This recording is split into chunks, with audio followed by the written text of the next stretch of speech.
بسم الله الرحمن الرحيم. الذئب والتيس.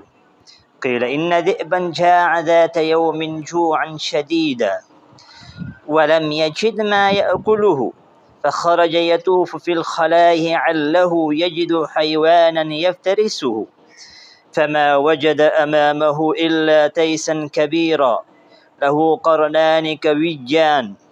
خاف الذئب من التيس أن يغلبه إن هو هجم عليه وحده، فكر في حيلة يتغلب بها على التيس.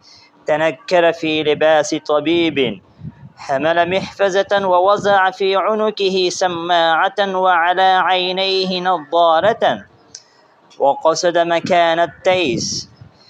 نظر التيس عن بعد إلى الذئب المتنكر في هيئة طبيب فعرفه، لكنه تشجع ووقف ثابتا. أقبل الذئب على التيس فسلم وقال: أنا طبيب كل الحيوانات، علمت بمرضك فجئت لأداويك، فهل تسمح لي بفحصك وتقريبك؟ قال التيس: نعم نعم، أنا مستعد لذلك أيها الطبيب الحكيم. قال الذئب: ماذا جرى لك ومما تشتكي؟ أجاب التيس: أشكو من ألم في قرني ورعشة فيهما.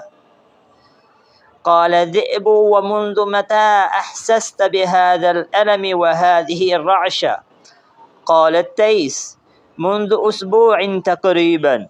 قال الذئب: هذا داء مهلك ومرض قاتل، إنه يصيب الكبار والصغار، فهل أصاب هذا المرض صغارك أو أحدا من أهلك لأعالجه؟